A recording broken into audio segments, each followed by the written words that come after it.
was actually at a convention one year, and I came back to the hotel and I thought, Star Trek continues, they've released a new episode. So I went on very late at night and watched it, and when it was over, I just felt something inside of me that thought, you know what, I've got to get in contact with these guys, because I'm a visual effects artist, and it's what drove me to get into the industry as a kid. You know, it's what I've always wanted to do, and I never imagined that I would ever get the chance to work on a Star Trek show.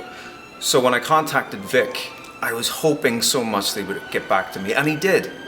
And once he did, we hit it off so well.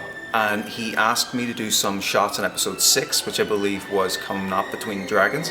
And we started off with a few small things. So I did all of the little comm panel things, and I did the red wave stuff, and you know, we even redid the view screen. So we made a whole CGI view screen, and it kind of took off from there. So once we did the CGI view screen, then we did a CGI turbo lift, and it just kind of grew from there. So one day, Vic called me up out of the blue and asked me, did I have an Enterprise model, a 3D Enterprise model? And for somebody who had just done 2D background stuff and a view screen, I thought it was a bit odd that he would ask me that, but I did have one. I was building one, and I wasn't entirely happy with it to begin with, but we pushed ahead with episode 7, and it did the job. It told the story, it hit all the right notes. And then there was about a month or two in between episode 7 and episode 8. This was around the time when the Smithsonian Museum started remastering and rebuilding the original Enterprise model. And what better reference is there than videos, than photographs? And I downloaded every high-res image, and I tried to pinpoint every nail, screw, piece of dirt, things that you would never notice. I studied the surface of the Enterprise, how light hits it, what happens to the light once it hits it, the reflections, what the lights do, you name it, I tried my best. I mean, look at these.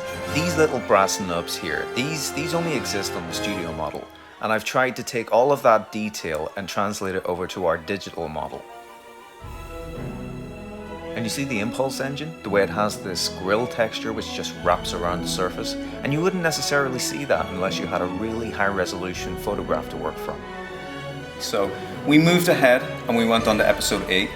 And from that point on, I started to think about how would the Enterprise look if we had the original camera negatives and we'd rescan them using modern technology. I added the right levels of grain. I tried to clamp the colors to make it look like it was a film negative, you know? And it's been important to me that everything that I've done feels and looks just like the original. The asteroid, the moon, when that exploded in episode 8, I mean, back in the day, they would have sculpted that using, you know, different things like polystyrene, and, you know, they would have done that practically.